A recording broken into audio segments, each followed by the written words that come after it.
right. I just want I got it right.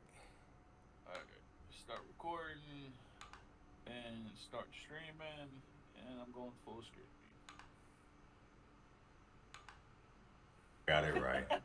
All right. You good to go? Yeah. Yes, sir. This is episode 11 of the Nuff Said Sports Podcast. My name is Adam Dickens. That is Trey Adams. Trey, say what up.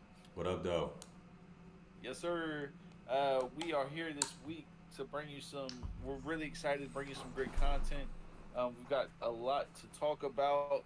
But to start off, thank you to Signers Wave for the intro song. Thing is booming. Bringing some energy. They're a great music collective. Make sure you run their Instagram. Check them out. Um, and again, this is episode 11. Trey, how you been doing, man? Trying to stay afloat with what news we can grab out of everything. But staying afloat. Looking forward to the upcoming seasons. But yeah, staying afloat. You? It's crazy how slow it is, but we got plenty of stuff to bring to you. It Before I get started, it is a pleasure doing a show with you every week. Just because obviously you the homie, and I appreciate having something as in this to share with you, and really produce just something great. So it is an absolute pleasure to be here every week doing the show with you. Just let Appreciate you that. know, Same. Appreciate that. and before we get started, we're gonna do our little training camp news session. Is just a quick rundown of some of the small stuff that's been going on in camp because it ain't a lot of shit going on. So I'm gonna go over a couple things. One of the big ones is we got Cooper Cup going down with the injury that is what it is. He's been injury riddled for the past couple years. Hopefully, he gets better soon. Alvin Kamara is meeting with Roger Goodell to talk about suspension for beating the shit out of a guy at a casino, along with his boys. Um, Corey Trice, Steelers rookie, he unfortunately is injured and out for the year. Uh, Feel bad for the Steelers on that one. Next, we have Damar Hamlin is healthy and back on the field. He caught an interception in practice the other day. So shout out to him for being healthy and back to where he should be. Um, George Pickens out here making crazy catches. Did you see the video? Yeah, that was fire. And he did it on Joey Porter. A lot of people didn't don't know just because that's his rookie number, but he made that in midair on Joey Porter, which I think is pretty funny. The But fact that he I threw the think we're gonna. ball at him after. You still, oh yeah, that show is crazy, right? Can you imagine the trash talk between George Pickens and Joey Porter? Yeah. Yeah, man, Lighting, uh, lighting the that fire. that's crazy. I wanted to run this with something we didn't talk about that I'm gonna throw at you. Here's the top 20 players in merchandise sales, so their name is on the stuff and like jerseys and hats and shirts and stuff. You have Patrick Mahomes, Aaron Rodgers, Joe Burrow. Tell me if you noticed something in this. Micah Parsons at four, Travis Kelsey at five, Jalen Hurts at six, Dak Prescott, Josh Allen, C.D. Lamb, T.J. Watt, Justin Jefferson, Kyler Murray, Kenny Pickett, Derek Carr, Jimmy G, not Trailer Lawrence, Trevor Lawrence, Jason Kelsey of all people, Jordan Love, Jamar Chase, and Justin Herbert. Is there anything you noticed maybe missing from that list? You said I something. know I went through pretty fast. You It's okay. did. So I'm trying to process. You said, what did I notice about the list, and then what was Yeah, yeah. possibly missing? What I noticed was, I Go, mean, it's go. it's like the main teams is like, well, the main people is like, sad to say, America's team people. It's like Dallas people. Sad to say, NFC East Eagles. I mean, it's America A team lot of type peoples. NFC East. Yeah, it's America's teams type people for that. And then who's missing? I didn't hear Lamar. I don't think. I don't think I heard. I don't know. I didn't. I'm trying to think off the top of my head. Out of the 20 top names I named, there wasn't one running back mentioned in the top 20, which kind of aligns with running backs not getting paid now. It's kind of interesting. Also, you got a couple people that I think should be excluded just because they got new teams, like Jimmy G. No reason for him to be up there. Jason Kelsey being up there is pretty crazy, just because he doesn't play his skill position and is the only offensive lineman up here, which is that's pretty wild. Um, Jalen Hurts is at number 6. That's a little bit of a boost just because that new the Kelly Green jerseys that came out for the Eagles. That's a little bit of a boost. That's probably why Jason Kelsey's up there now that I think about it. I'm weak. Um, I mean, other than that, I didn't really. You got a couple pass rushers up there. I didn't expect Michael Parsons to be up there, but I mean, Cowboys, I guess, unite. Cowboys fans unite. Probably gave each other a hand job when they went to go buy the jersey. Um, other than that, I mean, I expected at least one running back up there. I was pretty surprised about it. If you But had to pick one, who would you yeah, pick? Or who would you think would huh? be up there? If you had to pick a running back to be up there, who would you think would be up there?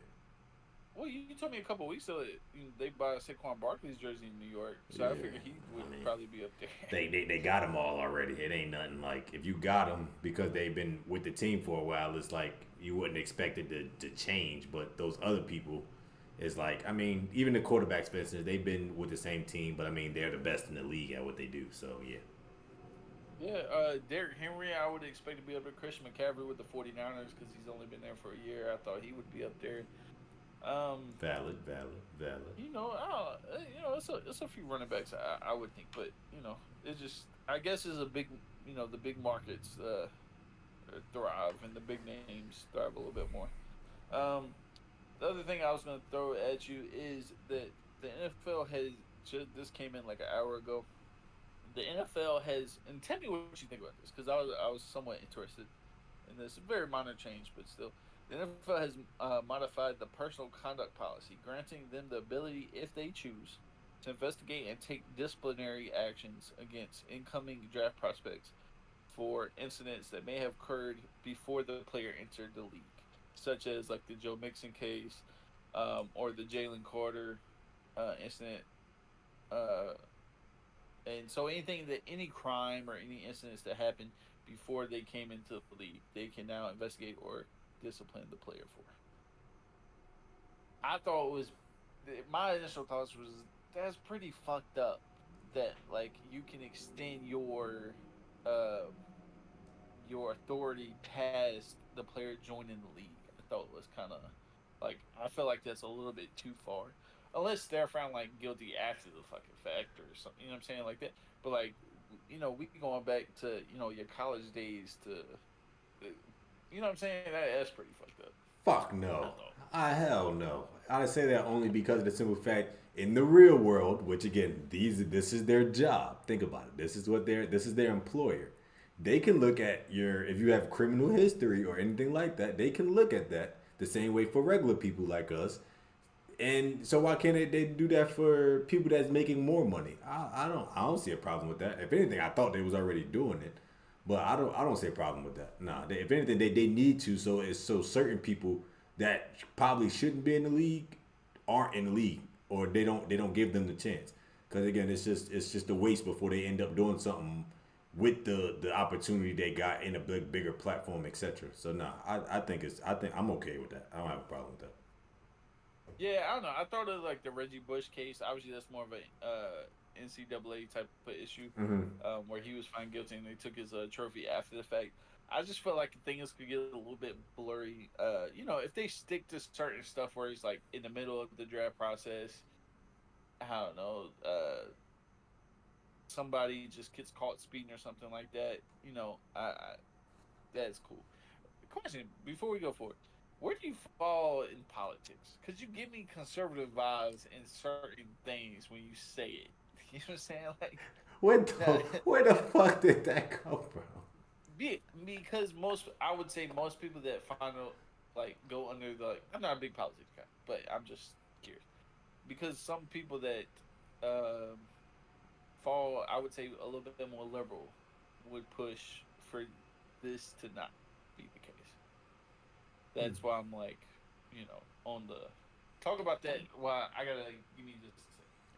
I personally, I think it's no mo. By the way, pause and no mo before I say it. I think I go both ways. I think I have certain uh topics I feel like I can be a liberal or I feel more liberal about it, and then the other I am more um conservative about. So I definitely do think in some ways it's just like it's more my personality and how I feel about topics and Where's Taco, things. man? Jay, look, stop! You keep But crying. other than that, it's just more like I kind of go both. It's more depending on the situation and the topic. But yeah, I if you say what do I identify as, I couldn't even tell you. I couldn't. So I ain't even gonna hold you against that. None of that. I wouldn't know. Maybe like a they them type of. That's what you identify, or I'm just fucking with you. I knew that'd get you. All right. But no, I do think that some of your belief systems tend to fall under the conservative field. Politics, again, I don't know where you fall. Personally, I try to just live my life and whatever they do, they do. I like I can't control it anyways, so I just keep it going. But yeah, I thought that was a pretty intriguing way to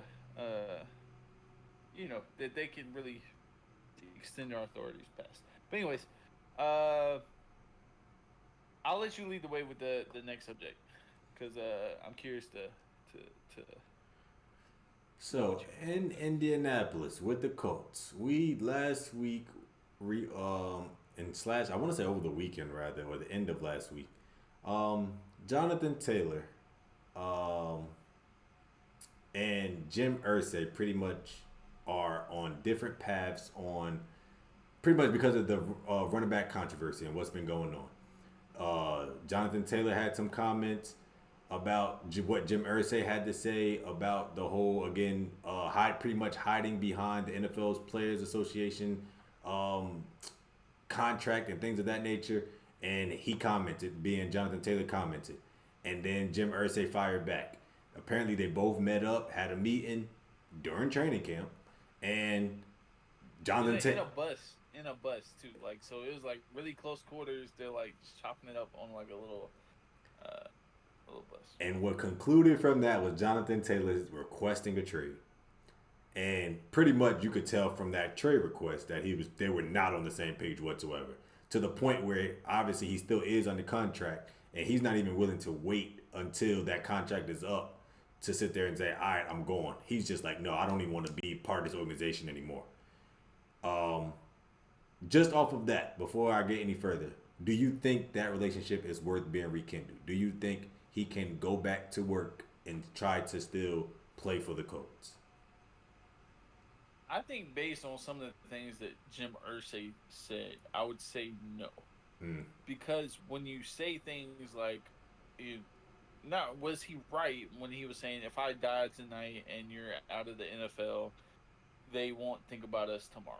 mm, When you say things like that, I mean at the end of the day it's factual, but you're dealing with people. And so I think when you're dealing with people, specifically people that want to get paid, you have to be a little bit more touchy and more sensitive about those issues because at the end of the day, Jonathan Taylor's trying to feed his family. Also, Jim Irsay is a multi-millionaire in the hundreds of millions of dollars type of aspect, and so he's kind of out of touch when it comes to the person who's just trying to feed his family and on where Jonathan Taylor is like the I'm assuming his net worth is single digit $1 million. And I know we see this like, wow, crazy, but it's a different type of wealth mm-hmm. between the two. So Jim Irsay has that privilege to say something like that. I think that at the end of the day, business is business, and Jonathan Taylor just wants to get paid. I guarantee you right now, if the Colts extended an offer that was in the range that he wants, as far as in a extension, Mm-hmm. he he'd be happy. He'd be out there on the practice field tomorrow. I think it's about money. It's not personal. I think he could get past Jim Irsay being a little bit ignorant to uh, what he wants. But someone, go ahead. I'm not gonna go too deep. Go ahead. I'm not gonna go too deep. Well, only thing I think would say, business is business. I I I I agree with the whole, like I said, business is business. I do think if they offered the money to him that he was requesting or demanding, I do think he would take it. Um, I also, based off of history, in my opinion, I think Jim Irsay is a fucking dickhead. Um, I think he's a little greedy bastard, and he doesn't really know what he has when it's in front of him. Um, and this is getting just based off of history. Obviously, my main thing is just the whole Peyton Manning situation. I don't think he handled that the best. I get Andrew Luck at the time and all that. But again, the way he handled it and the way his he spoke about it. Again, I feel like in the business world and in general as an employer, I don't think you have to be cautious of what you say and how you say it. And I don't think he's cautious of that, and he really doesn't give a fuck. Um, and I think Well, let me cut you, not cut you off, but well, I'm gonna cut you off, just because I too expect that because of course we're talking about the same Jim Irsay that was driving under the influence, the same Jim Irsay that they found bottles and bottles of pills that he wasn't subscribed to and didn't have a subscription to in his car. We're talking the same Jim Irsay that routinely gets drunk throughout just team activities and always smells like alcohol. That's the same Jim Irsay we're talking about. mm, And so I think it's unfortunate that even though we give it, the NFL gives exceptions to owners like that, that there's no sympathy when it comes to players just wanting to get paid, not even talking about conduct and stuff. But go ahead.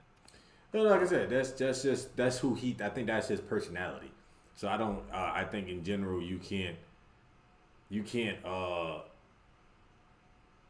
judge him based off of that. I don't think you could criticize him based off of that. I mean, that's just who he is.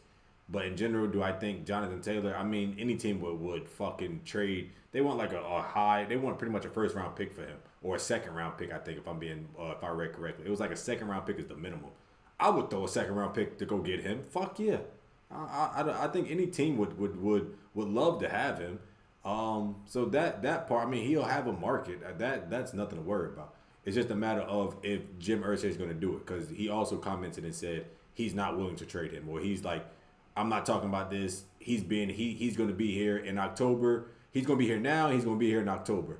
So it's just, I mean, if he sticks to it, if the offer is pretty enough, maybe he'll say fuck it and pull the trigger. But other than that, it's just a matter of, I mean, if he's going to stick by his word, or he's just like, nah, I'm not going to cave into this demand. Yeah, I definitely agree. I think if I'm Jonathan Taylor, I wouldn't ask for a trade because essentially the team that trades for you has to be ready to offer you an extension, or you're not going to play for them either. Mm-hmm. And so that kind of limits the number of teams that's going to trade for you. And because he just wants insurance, I think what I would do is I would say, okay, you're not going to pay me now. You're not going to give me an extension.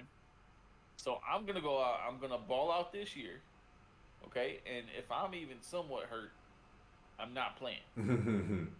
Even if it's the smallest thing, like shin splints, like I'm not playing. If it's a bruised calf, I'm not playing. Like anything, the smallest things, right? I would ball out as much as I can before I get hurt, and then next year when I'm a free agent, I just leave the team, and I get the highest number I can. And I go from there.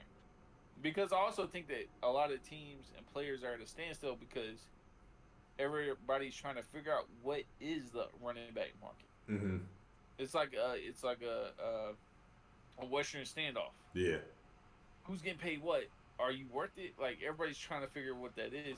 So I think it's kind of bad timing for Jonathan Taylor too, and who's gonna get shot first. So I like that. I like that. That was a perfect analogy. I like that. oh yeah, you said you were gonna take it further. What was there anything else? Well, what do you think about the injury rumor stuff that got put out? Like, it had came up about his back and how he came up to training camp and that he was hurt. He And denied it. He they denied everything. He was just like, "That's bullshit." He denied it immediately. Like the moment they put out stuff saying they was gonna put him on the non-injured reserve list or some shit like Yep. that, and he was just like, "Yeah, that's not happening. I'm not injured. I don't know what the hell they talking about." So he made it seem like he was gonna play, especially because it would be without pay. If he's on that list, it's without pay, and that's his probably his main shit is like, yeah, that's not happening. If y'all gonna sit there and say, oh, either I play and I get injured and then I still get my money, or I sit there and go on this list and I don't get my money, I'm gonna play. Just like you said, exactly what you just said. I'm gonna sit there when I do get hurt. I'm not gonna force the issue. But no, I definitely think he's gonna get his bread. I ain't worried about that. He's gonna get his bread as he should. Well, it makes me think that like the Colts are already playing dirty, like between the owner being upfront and then now you playing games with the media, and pretty much already threatened to get ahead of the game of if he does get injured, what they're gonna do. Yeah. And so it seems like pretty much if he threatens with the injury to not do training camp, they're pretty much already gonna go ahead and try to keep a salary from him. It's just dirty games, man, and the Colts just give me. And if I'm Anthony Richardson, bro, I'm looking at this like, is this really the team I want to be with long term when Facts. when my Facts. time comes around to get paid? Facts. If I'm other players, I'm looking around. But I think this brings up a subject. I'm not trying to drag this out too long.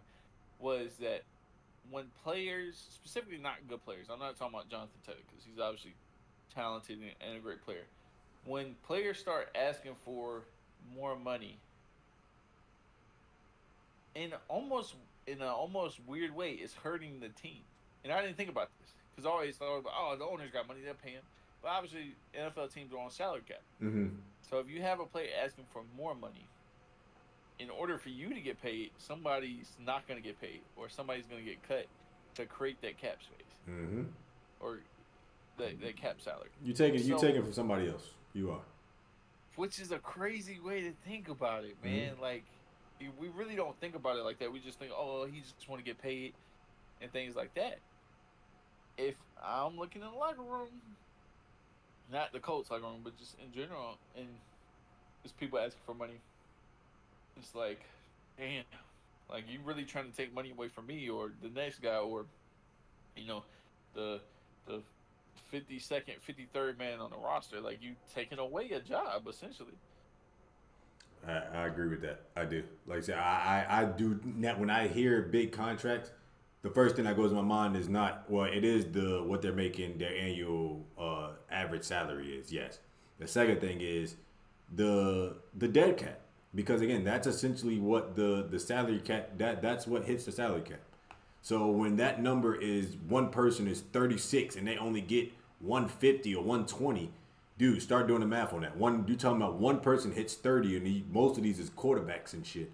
That shit hurts. And that's what now again is the biggest effect. That's why when you hear people like Patrick Mahomes taking a pay cut, that shit means something because it's just like he knows he needs talent around him to win. He knows he's great, but he needs talent.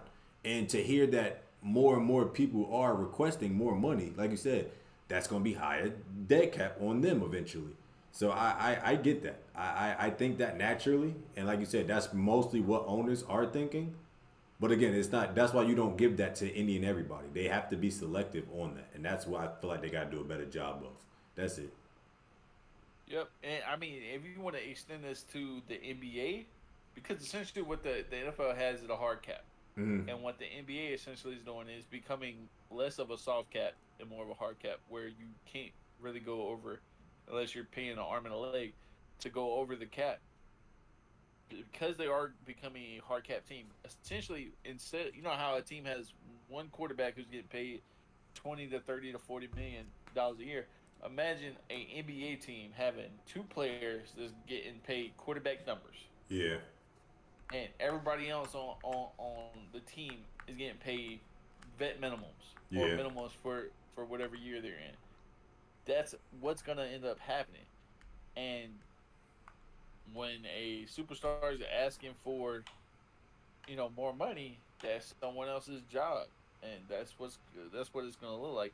That's why in the NBA, a lot of veterans that should be making minimum, like not minimum, like medium type contracts are gonna be making a veteran's minimum contract because all the money's going to superstars now, and everybody else is minimum wage pretty much, and that's what it'd be going towards. I hear you on that. Like I said, they got You to know they got what to I'm figure that saying? out. Like a lot of people don't not comparing it, but essentially the NBA in a salary cap situation is becoming what the NFL is right now, and that's gonna be I don't know a lot harder. But moving on to the next subject, we're a couple weeks behind on this, but we both got a chance to catch the quarterback docu series on Netflix, produced by Peyton Manning's production company. The three quarterbacks that were on there were Patrick Mahomes, Kirk Cousins, and Marcus Mariota. Um, Trey, what are your general thoughts on it over the overall docu series? Not the specific quarterbacks, but just general thoughts on the series. I like it. I like the idea of again just the most important position on the field being the quarterback. You're able to see behind the scenes of their lifestyle, kind of how they carry themselves in that position in the locker rooms, in their personal lives. I think again when it's Peyton Manning led, I know it's going to be good. I honestly do. Um, and I do think you're able to get beyond the scenes of NFL, not just again a regular player or a skilled position player, but the most important position. Let alone again they got the most weight on their shoulders. They got the team, they got the city, they got the state. If it's only or one team in the state, they carry a lot. And to see behind the scenes one of if not the best quarterback in the league as the season one person or one of the season one people, that was great on their behalf. I think, and again, they got it approved for season two. Um, Heads up if you didn't know, Justin Fields declined season two, and it was another young quarterback that is Tua, Tua, yeah, Tua decline. and Tua declined season two. So they got approved for it, so they're gonna do it. It's just a matter of who's gonna be those quarterbacks haven't been revealed hasn't been revealed yet. Um, but Well, something came out today that the reason why a lot of quarterbacks are declining, or why they're saying they're declining it, is because the series, and I think this is really smart. The series is putting out these rumors, apparently, however true this is putting this out to keep whoever is going to be in the season under wraps. So we won't know until the trailer comes out for like after it's already done. So after this year's over with, and they put out the production trailer to get people hyped, that's when we will find out who's in the. They don't want to expose who's going to be in it yet. So apparently they're putting these fake rumors out or whatever the hell okay. to keep it under wraps until the trailer comes out, and then it'll be like a big reveal to it. In person, I would like if they keep expanding. So instead of three quarterbacks, they maybe do five next year, or they do like they keep changing it up. That's what I would like. But go ahead, go ahead. I hope they don't. Just keep it simple. Do three. The more you do, I mean, it's only 32 quarterbacks in the league, so it's like the more numbers you do, you're gonna run out of people to end up doing. So again, you're just pretty much you're starting your clock and in time. You're pretty much cutting it shorter. So to avoid all that, just keep it at three, and I hope they just don't do bum people. Like again, don't get me wrong, Marcus Mariota, we're aware of his situation and how he, and I don't want to get too ahead of myself right now. But again, you don't want to do bums. You want to do people that are interesting, people that you will actually watch. And I mean, you had Patrick Mahomes in here, so yes, people are going to watch that. If you ain't watching for nobody else this season, you watched it for Patrick Mahomes. So again, just keep it interesting, and I think they know what they're doing when it comes to that. But that is shocking to hear that news that again they wouldn't reveal it till after, which is smart because then now during the season you'll be sitting there trying to see who is it, who's doing the more chatting and all that extra shit. You'll try to figure it out yourself instead of actually just watching the football games and just letting shit happen on its own. So I like that. Hey, I just sent you a picture you should be getting. I want you to break some breaking news.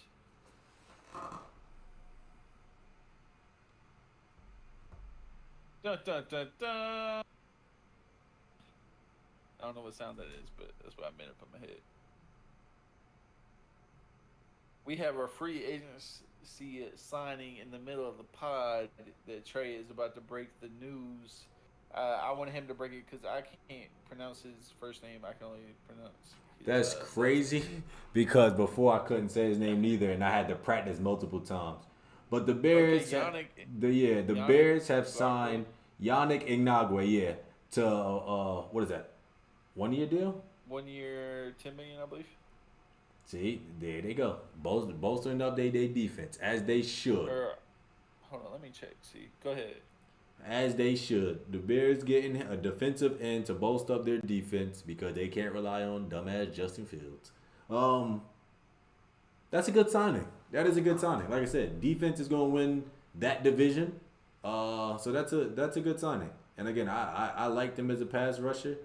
I want to say he's like mid young 30. He's like young 30s. I think he's like 31. He's between 28 and 31. He's not old. So again, it's just like that's a good signing. I like that. I like the fact that the Bears just keep adding to this defense and keep chipping away at the talent difference between them and a lot of teams, and the fact that they're really focused on the defense, I think says a lot. And man, big year for Justin Fields because boy, if you don't show out, you about to get the boot, son. they're going And, they're going to drop him like a hot tamale if he don't. facts. Uh, I'm gonna see how much his contract's worth in just a second. Um, but yeah. So I to think 10 million. it can't be that. Yeah, I'm about to say it Yeah, can't one be. year 10 mil. Gotcha. 1 year 10 mil. It couldn't be like more extravagant than that. That would be an overpay. All right, back to our regular scheduled program. So yeah, like I said, that was my take on that was my initial take on the quarterback series. What was your what do you feel like you like most about it the series when you first even heard of it? What was your initial reaction to it? Well, my first reaction was Patrick Mahomes. That was my first takeaway was I couldn't believe they and you we were talking about this earlier before we started pod was the fact that they got the best quarterback in the league. Like the, the fact that this would even happen. I didn't know how good it would be. I'm shocked that the NFL took this route to Mm-hmm. kind of. Well, I mean, it's not really on the NFL, but I'm sure they had to give up rights and stuff like that. But like the fact that the NFL would be okay with this happening because I felt like if the NFL wanted to do it, they would have done it. But I think with Peyton Manning's name on it, I think that kind of I don't know, but I'm assuming that would allow them to lead to have someone like Patrick Mahomes, that because it was a player first production company that it's Peyton Manning, fuck yeah. But if it's the NFL, they'd be like hell no. So I thought that was pretty interesting, and I was just we've never seen something like this happen before, and I'm glad they renewed it. It was like number one on Netflix shows, so it did numbers. Not sure exactly the numbers, but it produced. Mm-hmm. So I was highly surprised, but I'm just surprised that the NFL let it happen. Like because usually the only time we've seen a behind the look like this is Hard Knocks, and that's very surface level, in my opinion, surface level content that NFL has given. So I was really surprised that they let that happen. I agree. I But agree with that. That's like you said. I definitely think the fact that it's Peyton Manning and the fact again of who he is and the spokesperson and the ambassador he is of the sport and of the league and always has been. I think that's why they was just like, we cannot say no to this guy. Like we can't. Yeah. I mean, and his telecast show is really doing good. On what are they doing Monday? What are they Monday doing night, Monday yeah, Night Monday nights, Football? yeah. Him and his their That did brothers. tele numbers better than the NFL's regular broadcast. So they're gonna continue to do stuff like, and I'm really excited. Like I think the closest thing you can connect this to is what's the college Last Chance U. Yeah, That's the closest thing you can really compare that to. And it's a hell of a look, and I'm surprised they still did it. The quarterbacks did because it really went in depth. Like when you let somebody come in your house, and I'm yeah. sure they're there all season. That's got to be a huge headache. And I get Last Chance U because like none of those players or coaches or universities really have money like that. So the people with the millions of dollars letting you in their house Seeing and them. ruin their privacy for the whole season is crazy to me. That's why I'm surprised they really did it.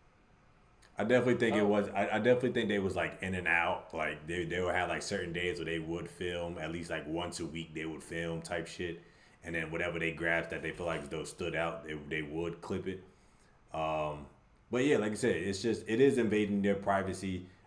It's even like you're hearing these teams plays like they're dead ass calling out plays in the huddle and shit, and they're literally saying their plays. So I don't even know if they're wearing a mic or they really have somebody on the side, and you could just their technology and everything is really zoomed in on the players and shit or the quarterback. But that shit was fire. That shit was fire.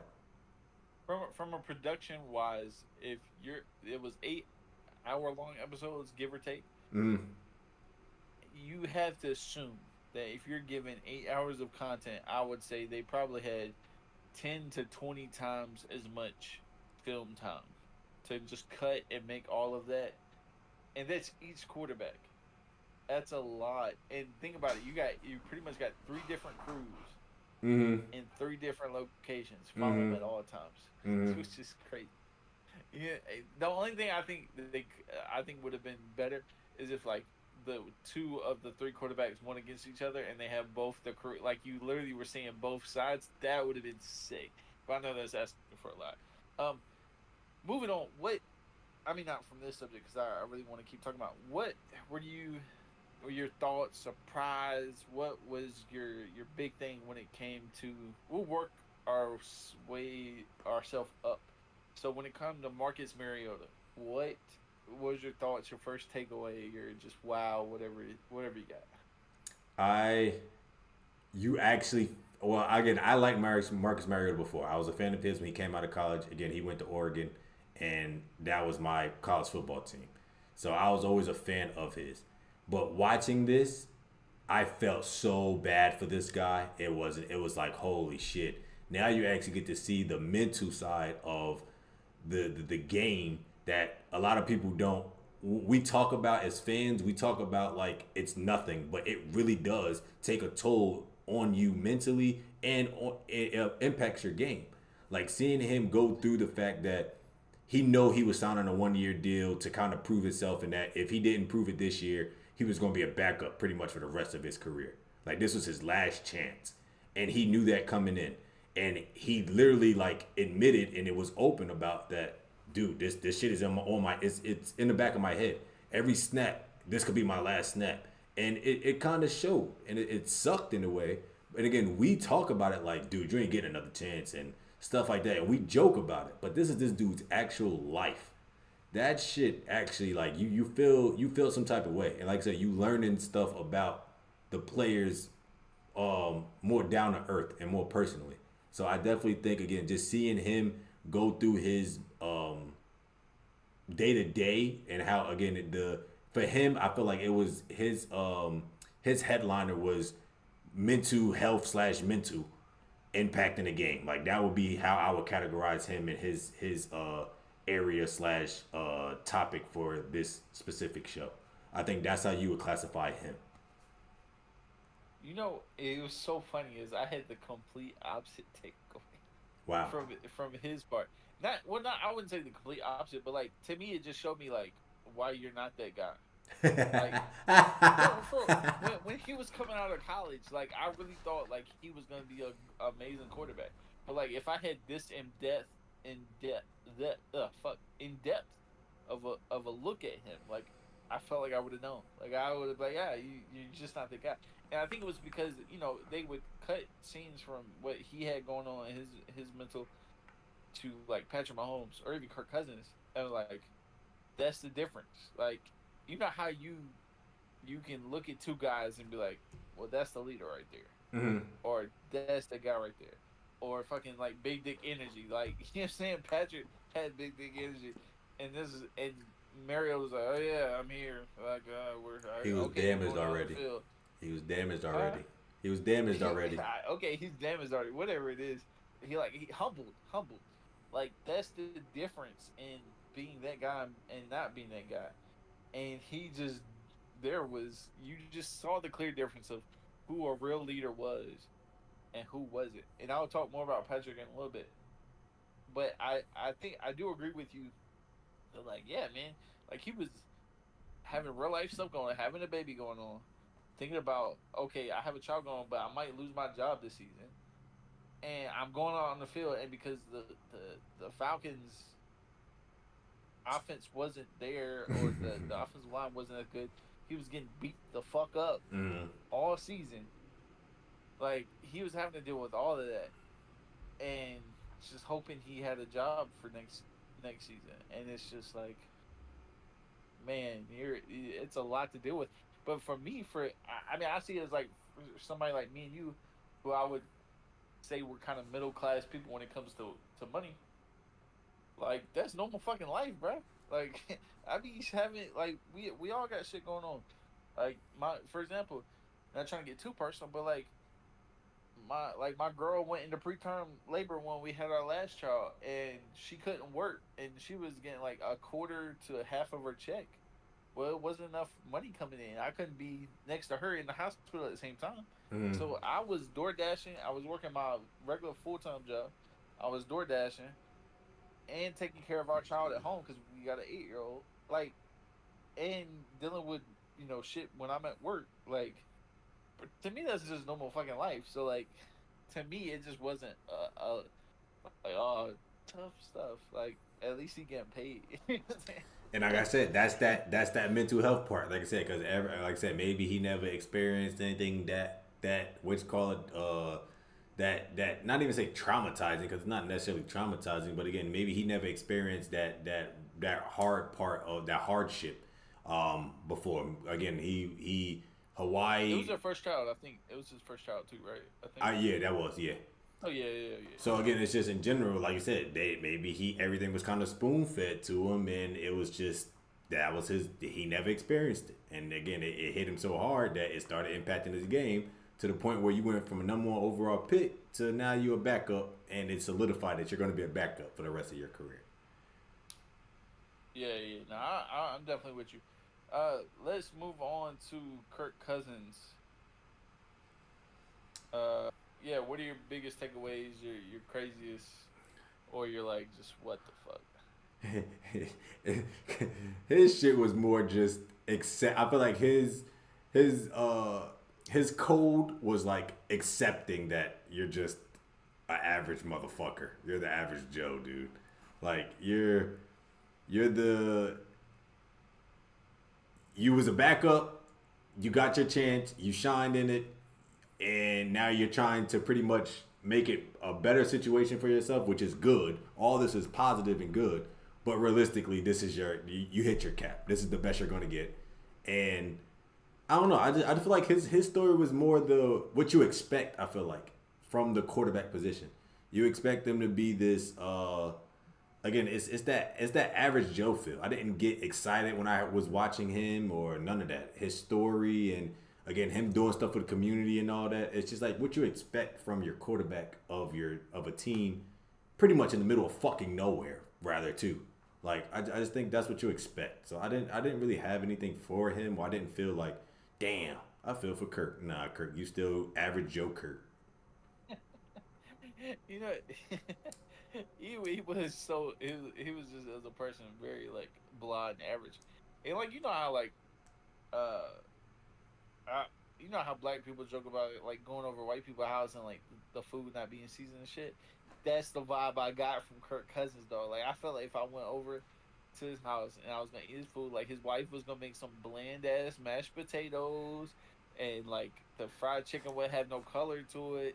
Like it just be some boiled ass chicken legs, and like that's what I saw when I watched him, and like he was just the go ahead. What did you I say? was laughing because I could just imagine the Boondocks. It was just like, ew, Miss Cousins, your peach cobbler look like throw up. I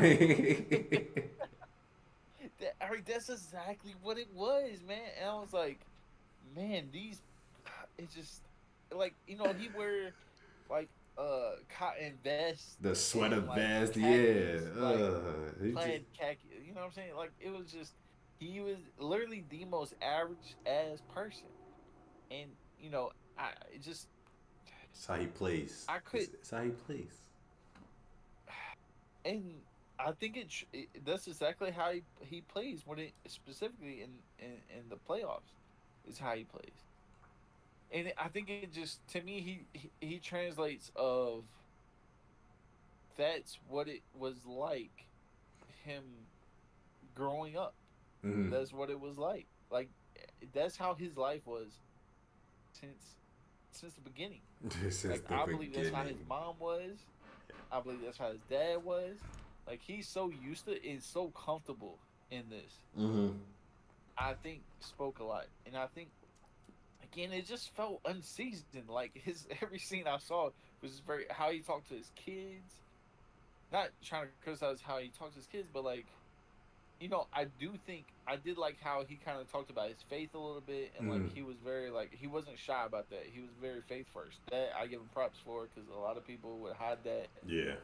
Shy or away not hide from it. it, but like not have that in front of the cameras.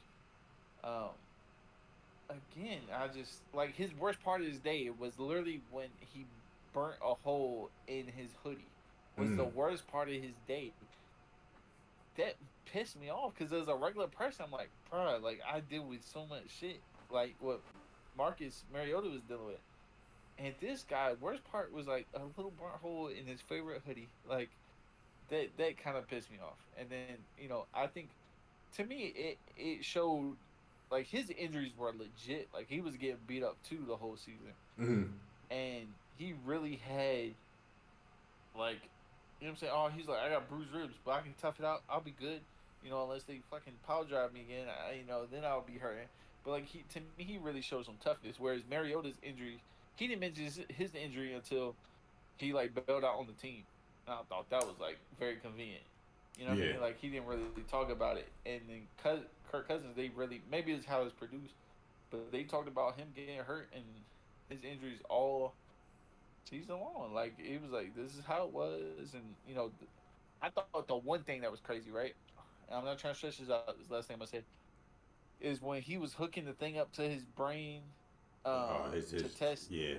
his focus and shit. Mm-hmm. I was like, bro, you are doing too fucking much. Like that is not helping you do what you need to on the field. There's no way that is translating to the field, and you just if it makes him feel better, cool. But like that's the placebo. Just that shit is fake, bro. That's not helping. And how he tried to translate that to the football field. Like he had that one incident where he was it was loud and the microphone was messing up, and he said that he yelled at the coach, and the coach was like, "Hey, you need to calm down." And it was just like, dude, that has nothing to do with your neuro focus training that you was just doing. But the fact that you just tried to make those two go together was just like, all right, dude, you're so fucking average. Whatever. I did like his commitment though. I'll say that like to go that far and be able to put in that, it's still bullshit. But I to me it showed how committed he was. All three quarterbacks I think really show how committed they are. Patrick Mahomes. Patrick Mahomes part. What was your main takeaway from Patrick Um, well, obviously I don't like the guy because he's a fucking beast and he plays in my division. But in general, I will say I gained so much respect for him in the sense of again the guy is the best quarterback in the league, and I'm not afraid to say that I don't give a fuck if he is in the division or not. He is the best quarterback in the league. The dude is tough. Um, and again, he pretty much shows it. Like I said, his trainings is what stood out to me the most.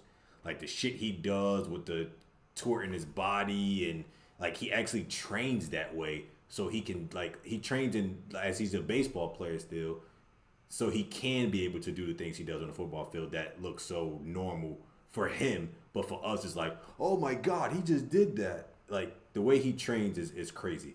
And again, it's just I did gain a whole nother respect for him. I mean, the dude is tough. The dude is tough. I ain't really got much to say about him because I can't like him. I will never like him. Fuck you, Patrick Right, Mahomes. crazy. But other than that, That's crazy. the dude is a beast. The dude is a beast. To me, he showed me why. Like, he's that motherfucker, bro. Like, he gave me. I'm a Patriots fan, so forgive me, but like, he gave me Tom Brady vibes of like when he started popping his shit and when he was his workouts and just the way he would just talk to people in general. Like, show me why. Like, he is that dude. He's that competitive about everything. Mm. And it blows my mind that somebody so competitive can have literally the most unlikable people around him. As in his brother and his wife, I hate both of them, Both of and they are them. so annoying. Like his wife looks like Cynthia from Rugrats, the doll that Angelica had, and like his brother. I'm glad they didn't do it like an in depth on his brother because like that would have just pissed me off even more. And it's crazy again how the most it guy can just be surrounded by the most unlikable people and still be who he is, bro. It's crazy. It's like he really got to go home to that. And like she's just got this stupid ass look on her face and has the most like standard white girl private school she voice. she do look like she was like she tried to go to a sorority house and they turned her down. Like she do look like that. Like I don't see Ah, how he couldn't have done better than her, but that's neither here or there. Like that's bro, she look like this, dog. She look like this. he called her Cynthia from She Rugrats, look like dog. that, dog. She look like that, cuz. That's crazy. I did, even though I don't like her, I did like the in depth look on her, like owning, even though they framed it as her owning the part of the The women's soccer soccer team. team, yeah. Even though we know who bought that, we know who bought that. The same guy that paid the bills, okay? But you know, I thought that would, I liked that how they kind of gave an in depth look on that. That was very intriguing. I liked that, like he again he just showed how he was that guy and how he was still able to like do regular shit like chill with family at parties and chop it up and he still had groupies in his family, like the white dude that was like yeah, like I don't know, it was a groupie white dude at his like family party and that was like just yan him up and it was like yeah that's how I went Patrick, yeah it's just funny as shit. It's no But way. he It's no way. He ain't cheat on her or fuck other bitches. It's no way. facts, Cause big facts. her voice is annoying. The way she talks is annoying. It's no way you ain't just like, nah. I'm just throwing that out there. I'm sorry, Brittany. If you actually think he didn't cheat on you or fuck other bitches, you're fucking stupid. Cause that nigga had to. Sorry.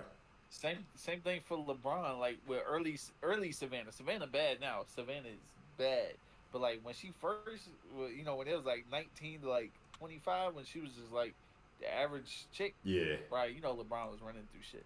But yeah, now Patrick been cheating on that. Yeah, ain't no doubt, bro. Ain't no doubt. That's why he got the big ass house he building now. That I'm shit just about that. fire. That shit It's is crazy, dog. That shit is fire. His house is fire. But I mean, with all that bread he got, and again, he know he ain't going nowhere for at least 7-10 years. He ain't going nowhere. He gonna own Kansas City by the time he leave. By the time he retire. You know what fire aspect I saw was when Andy Reid lets them practice like trick plays and stuff Mm, for like 15 minutes a day or whatever it is. mm. I feel like every coach should have that. Like every coach should have that and actually be able to implement some of that stuff. That's what Uh, make him different. That's what makes him different. That's what it's makes him I different. just God, I thought that was great. Trying to think. Oh, this is what I love about the show. and this is what I was talking to you about before earlier, was how each quarterback was almost like a different social class. Of Patrick Mahomes being the high class, middle class was Kirk Cousins, and Mariota being the lower bottom poor class, right? Was that like I love how it just gave a different perspective. Like we saw through every perspective a quarterback can really have, and how their life is different and implemented. Like we saw Kirk Cousins' house, a very middle up, like, I would say up kind of upper class compared to what I grew up in, but like that's middle class compared to the house that Patrick was building. And then we had Marcus Mariota's apartment. Like it everything translated mentality. A 1% mentality that Patrick Mahomes had, whereas Kirk Cousins was trying everything he can, but all he was very middle class as far as his mentality. Mm-hmm. Same thing for Mariota. Like we saw that, and it was a clear difference. And to me, it all made sense. Why one quarterback was better than others, one was mid pack, and then the other one was at the low and barely got a job. Like to me, it made all sense. Like I ain't trying to bash Mariota because I don't think he was a bad guy or nothing, but like it all made sense to me. I feel you on that. With that being said, we are going to take. Oh no, give me a second. I gotta find the schedule. Uh, yes. So make sure you check us out. I have to change the graphics, but as of right now, we are doing every Thursday at 9 o'clock for our stream schedule. So check us out on stream, comment, interact with us, tell us how you hate our fucking opinions and or how you love the show, whatever you want to say. Check us out at 9 o'clock on every Thursday.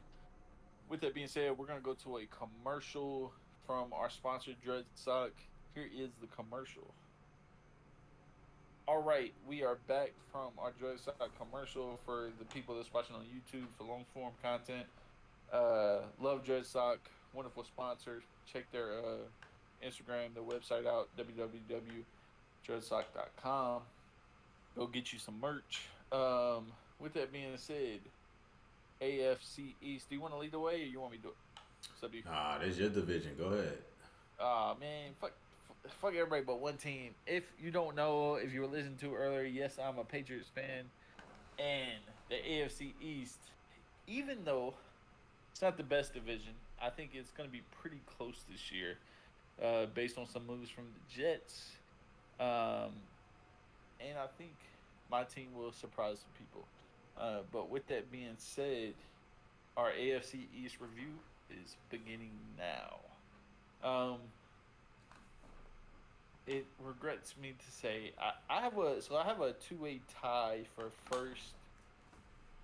Like I have a good half and a bad half, pretty much is what I see as far as what I think our records are going to be. So for the worst team though, I'll still give a number order.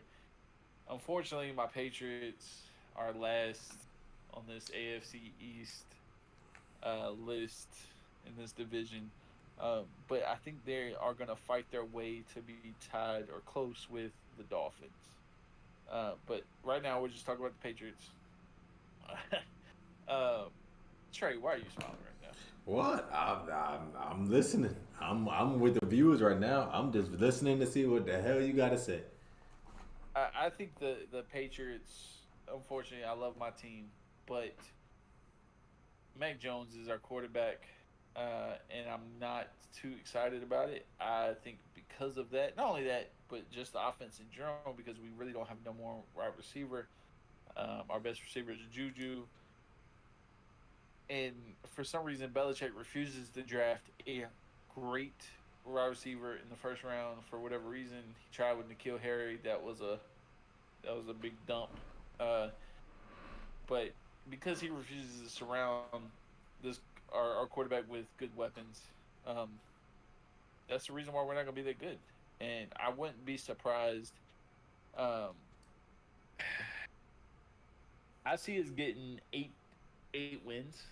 To be honest, I think that. Hold on, because I'm looking up something. Hold on. I mean, this is what I battle with. I battle with how bad this team is going to be. Like, not how good the team is going to be, but how bad it is. Because Mac Jones is our quarterback, I think we're going to come up to a very slow start. Like, I see us going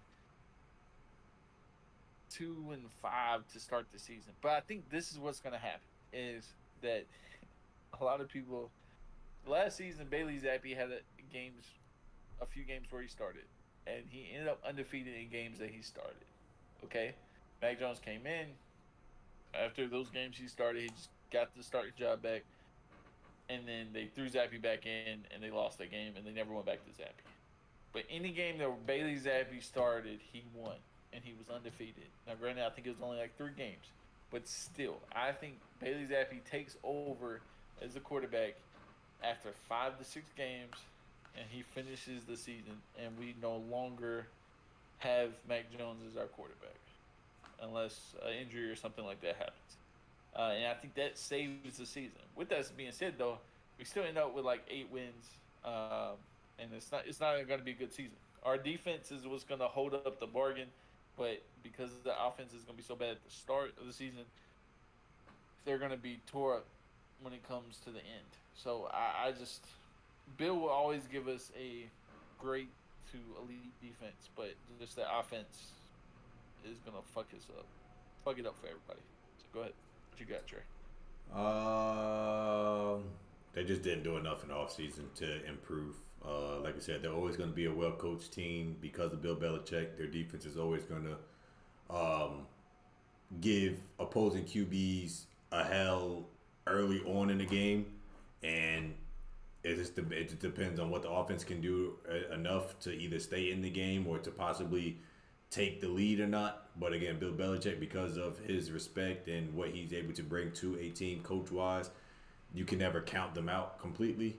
But in general, again, they did not make enough moves in the offseason, and I do have them as the worst team in this division. By far, they're the worst team in the division. I miss Tom Brady, man. I miss him so much. It don't even make sense. And I'm so tired of Mac Jones. I mean, I think he might play a little bit better than last season, but like it's not going to be that world of a difference. I mean, we finally got a real offensive coordinator, but I don't see it playing out good. If we are good, I'll be highly surprised. I'll put it at that. Who's your number two, the second worst team in the AFC East for you? Do we got the same team? No, we do not. Okay, okay. Yeah, I guess we'll go from there. I have the Dolphins. I've got the Dolphins as my second to worst. I think those concussion issues still repeat themselves this year on Tua. I mean, I want him to do great.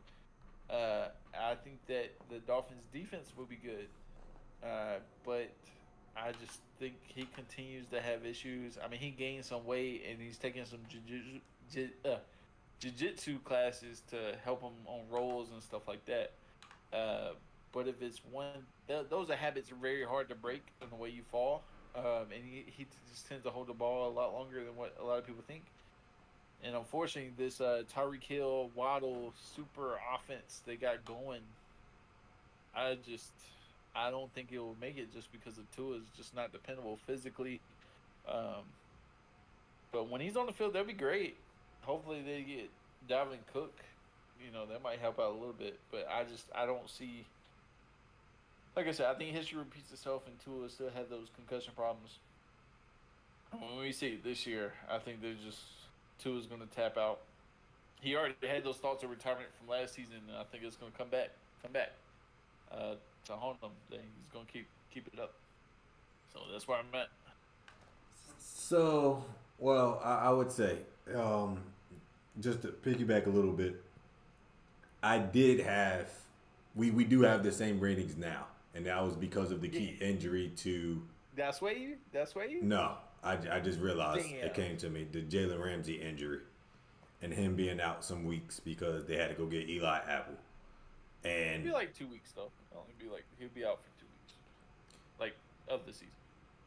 Well, the beginning, but again, it's still gonna take him like I'm not gonna say a whole bunch of time, hopefully, to get back to game mode, or get the in-game season mode.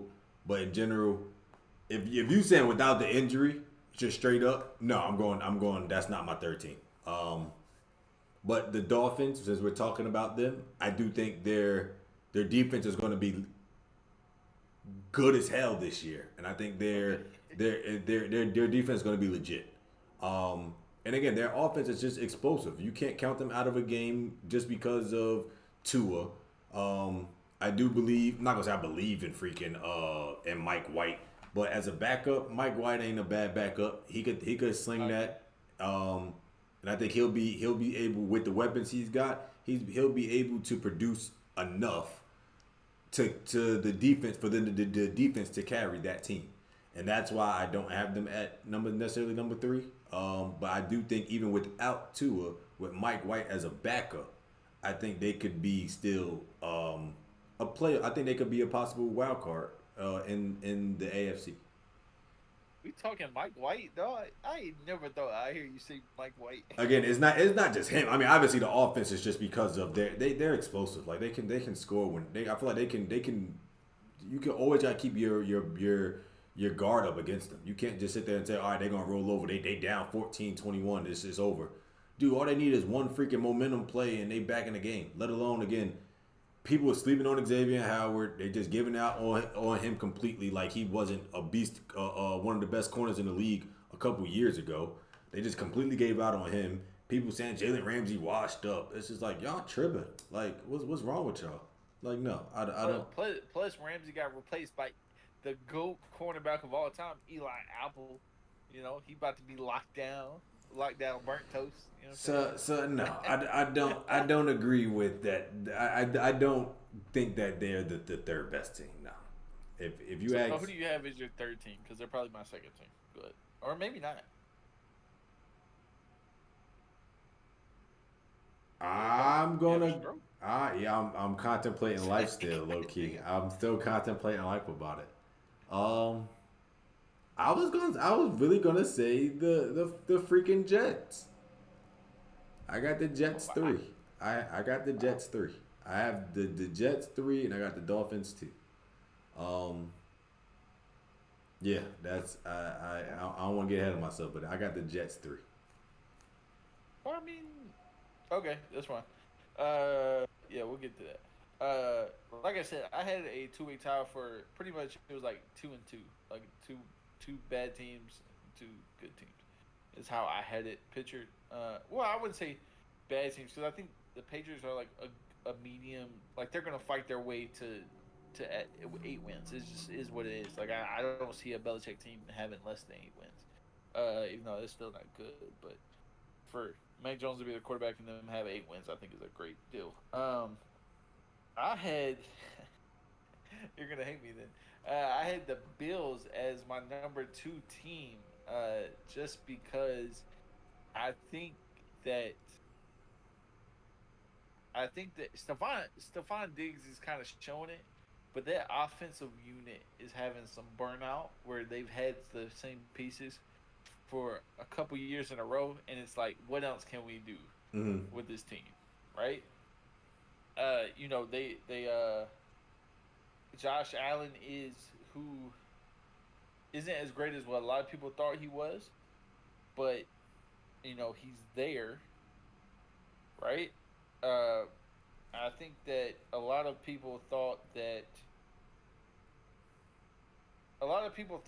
Gabe Davis was going to be the next crazy weapon, and he had a good season last season, but not nearly as what the game breaking receiver they thought he was because he's so tall and he can stretch the field. I just think the pieces and the offense they have together have stalled out. They're very complacent and they don't know what else they can do. And I think it's because they never got that run game Mm-hmm. to really be working like the way they thought they were. And so that's why they've kind of stalled out because they don't know what to do now. And that's a completely systems type of deal. If you get that great run system in with that offense, it will be amazing offense. But it's not going in that direction. Um, James Cook, it seems like everyone and that team is talking about James Cook being that number one running back now, and that they think he can be a three down back, which I kind of don't see, but hopefully, I mean, I think he's capable, but I mean, you just don't know until you see it. Mm-hmm. He's making crazy camps. I saw a video of him in training camp the other day. I just, I think they stalled out, man. I mean, I just don't see how. I think they're gonna. I think they're a 10-win team, being the second best team in this division, and I think they're gonna make the playoffs, but it's gonna be rough. It's gonna be rough. Like I said, I think this offense is just complacent. Still water is what I see them as, and I don't think they can have a better season than what they had last year. No. But how do you feel about the Bills? Well, they're my number one. Yeah, let's talk about it. Tell me why. They're my number one. I get the whole, like you said, they've been at the mountaintop for so long, and it's just about time that somebody overthrew their ass. Like a president that been in office for too long. I get that. I get that. Do I think that's gonna change anything? No, I don't. Josh Allen is still fucking Josh Allen. They can still. They're like the Phoenix Suns when Steve Nash and Amari was Stoudemire was there. I think they're fast paced, score and just outscore you offense. It's just what keeps them winning games. I do think that's not a formula to win in the playoffs though. But if we're talking about again just their division, I do think they'll win the division because of the simple fact they're gonna just outscore anybody. So again, I don't think the other team's defenses is going to be enough to stop them. And again, it's just because of Josh Allen, pretty much. I feel like Josh Allen could fucking have bums on his team at wide receiver. Like to me, Gabe Davis is overrated. I'm sorry, I think he's overrated. Diggs is obviously a dog. And again, they could put anybody in that goddamn slot. Like they had Cole Beasley a year. They could put old people, young people, whoever they want at wide receiver to work with Josh Allen, and it'll work. So that kind of just shows me that it's not necessarily the system. It's just that motherfucker's a beast. And because of that and how long they've been together, I would put that over throwing Aaron Rodgers to the Jets and saying, go win me a Super Bowl 1 year. Who the fuck do y'all think y'all are? No, I don't think that shit is going to happen. I think they could get... They'll get to the playoffs too. Yes, I do believe that. Aaron Rodgers is still a bad motherfucker. Yes, I do. But I don't think they have enough when it comes to him adapting to the AFC style of play when it comes to outscoring and all that. No, I don't think that's what he's accustomed to. Because I feel like the AFC is more score. I think the NFC is who get more stops. And I think now that he's in the AFC, he's going to have to do that in the playoffs. He's going to have to score points. You're not just going to sit there and win a game at 24 to 16 and the end of the game in the AFC. That's not going to be enough. You got to put up 30, and you got to be their quarterback can't be fucking up. And I'm not a believer completely in a 1 year turnaround for the Jets. I'm not. You are so funny because I feel like you just have these old man thoughts sometimes and these old man ways. You gotta be hip to the new Rodgers and the new New York Jets. He said be hip. Be hip, catch on with it, get with it. Bro, you drinking Mountain Dew, that stuff is terrible for you. You gotta stop that, bro. That is some bad shit. I know I'm not the most healthiest guy on the planet, but damn, Mountain Dew is like the worst of the worst. But anyways, back to with if it's Mountain Dew in the bottle. Anyways. You got to get hip and you got to catch on to the new Aaron Rodgers and this new wave that is running through New York right now. And you just got to go with it, man. He's got talent on both sides with his offense and defense. I think this team has the perfect balance. Not only just offense and defense, but a running game and a pass game now. They're gonna go through their new couple ups and downs like most teams are gonna go through. But because they have such a wonderful balance, Doesn't always have to be Aaron Rodgers. It doesn't always have to be the offense. It can be the defense too. And he unlike last year, he has receivers around him that are truly talented, and that just out there to ball with him. Brees Hall is coming off his injury, but even still, the Jets last year, and I'm hoping it translates this year to a really good run system. And he seems to have great chemistry with what's the receiver's name? What's his name? The number Garrett one Wilson. Garrett Wilson, like repping Ohio State, coming with it. I see a new wave, and I'm thinking that I used to be like you. Okay, I used to be like you. I used to be very hard headed and not want or not think that Aaron Rodgers could just switch teams and it be what it him have a good season. But I feel like that's instincts to kind of fight off because he is a veteran quarterback and he has ways. And I think because that team is so youthful, I think he can come in and kind of bring his mentality to that team and be more of a disciplined team and be more offensively savvy. I think it's just a new vibe in New York, man. You just got to get with it, or you just get behind, and that's just what it is, man. You got to give it to them. They're the fucking Jets. So, what about it, man? I don't want them to be good. Trust me, I don't want them to be good. But if I'm looking across the map and I see Matt fucking Jones versus Aaron Rodgers, like it's got to be Aaron Rodgers. If I honestly believe, and we're talking about recently MVP not Aaron Jones, Jesus, Aaron Rodgers too. Like, it's not like he's old, but he's not like past his talent. Yeah, I get You know that. what I'm saying? I just don't believe. Also, just like the fact that, and I'm a little bit biased. The fact that Nathaniel Hackett just goes back to working with this guy, just it doesn't sit well with me. I know they have their chemistry and they love each other and they rubbing each other's dicks against each other, whatever. But the fact that again, y'all back together now. Yeah, his last MVP season was under you as the offensive coordinator. I don't know. It's just something about it that it's just I don't think when they need to play ball, I don't think they're going to be able to do that. I just don't. I don't know what it is. I feel like again, first round it's going to be a first round upset. They're gonna have a crazy regular season. They might even win the division, but I just feel like if they when the playoffs come, I don't. If you name me the playoff teams, I don't think they're gonna beat any of them. I just don't. I I don't blame you. I get the feeling, and like I said, that was my initial reaction when he went to the Jets.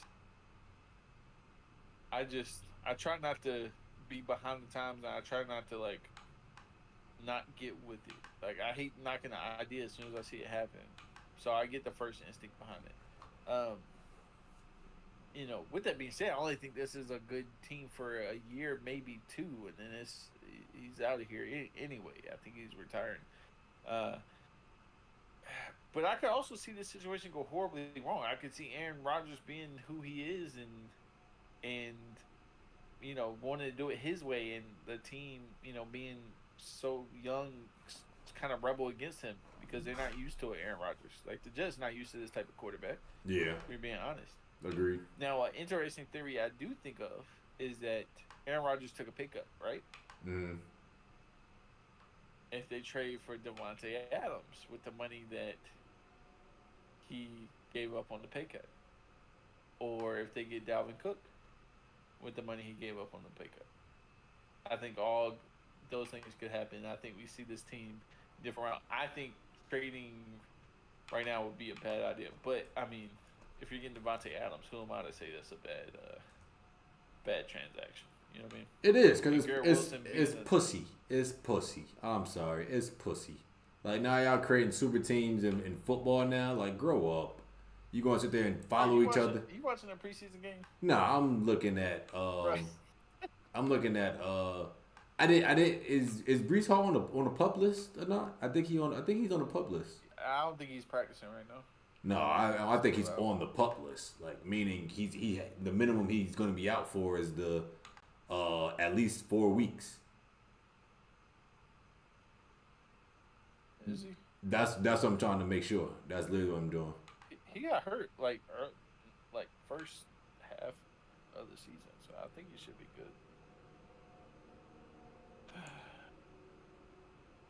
He said he might be ready. All right, that's it. I just want to make sure. Cause again, if he is on the pup list and he's not playing at least 4 weeks, I could definitely see them going to go get Dalvin Cook. Even though he left there without an offer, a contract and all that, I could see them saying, look, we're all in. We're gonna still San Fran's. We're gonna still San Fran's strategy and just go all in on this shit and just build a team off of 1 year shit and hopefully it just plays out for the long term later. But yeah, I'm just not a believer in the Jets. I'm not. Like I said, if you tell me go with what's been working or go against something new, I'm gonna go with what's been working, and the Bills have been working. They ain't been working when they play certain people in the playoffs. But to get them there and to get them like at least to the AFC Championship or divisional round, it's been working. So that's what I'm going with. Question: what was your initial thoughts when Russell Wilson went to went to the Broncos? When he first got there, I didn't like the fitting. I really didn't. I didn't think that Nathaniel Hackett was going to be able to work with him and work around him because of their play styles is different. He needs to run around and shit and extend the plays. And Nathaniel Hackett wants a quarterback to sit his ass in the pocket and go through his progressions and shit. That's not Russell Wilson. So I didn't think that was going to work. And luckily it fucking didn't. Like, that shit was fucking horrible. Yeah. So again, different scenario. I was trying to compare the two situations because I think they're very similar. Really? No, not in terms of how they will work out, but like in terms of you take a team that is pretty much like plenty talented at almost every position, and you just take a good quarterback and you place it on that team that essentially needs a quarterback to take that next step. Now, I think that obviously the Hackett situation he wasn't the guy for the Broncos. So of course that situation didn't work. Whereas I think this situation kind of will. And I think Hackett being a coordinator instead of a head coach, I think is perfect. And I think a lot of offensive coordinators just think they can be coaches. I don't think he was at that point yet, or even remotely ready. And I think he's just way better as an offensive coordinator, which is why I think this will work. And I think having such a great offensive coordinator, plus you have a head coach that's defensive minded, is again a good balance for what the Jets need. I get that. With that being said, I think we're good, right? Yeah, that's yeah. All right. With that being said, make sure you guys go check out the full video on YouTube. I will have that put out probably tomorrow. I ain't doing it tonight. I'm tired. And we also have it on Spotify, and we'll get that to you guys. And we'll make sure. Obviously, we post content on Facebook, Instagram, Twitter, and our YouTube page and TikTok and all the short form content. We post stuff up there. Make sure you guys go check it out. Again, this is the Nuff Said Sports Podcast, episode 11. It was a pleasure doing this episode with you, Trey. Any last words for the audience? Fuck y'all. Nah, but yeah, man. I swear I'd be thinking you'd be having a damn stroke, bro. You'd be like so like fucking lost. I have to process what the fuck I'm about to say first, but dislike the video, say fuck you in the comments, tell your mama, tell your sister, tell your cousin, anybody. Please support. We appreciate y'all. Been getting a lot of feedback. I say that every episode because every episode in between we really do take the time to read these comments. And the runs this week were actually good. They were actually good, entertaining conversations. Not even comments. Those I feel like were conversations we was having. Yeah, facts. I mean, it makes it so much more worth it when everybody's interacting. And the episodes will continue to get better and better with the better content that we plan on this NFL season, hyping up. Hopefully, we get some NBA shit popping off at some point. I mean, I feel like how far are we from the NBA season Nowhere near starting? close. And we got like a month or two. Man, the only thing NBA wise you gonna hear is damn the FIBA championships and what they doing with their national teams. Oh yeah, I saw fucking who was it? Luca got beat by Greece. fucking the Greece and the Giannis brothers, not the main not Greek the Freak, but his brothers beat fucking Luca, which is hilarious to me. But you know, whatever it is. Um, yeah. With that being said, guys, we are out. Pleasure to do this podcast with you. We see y'all next week. Yes, sir.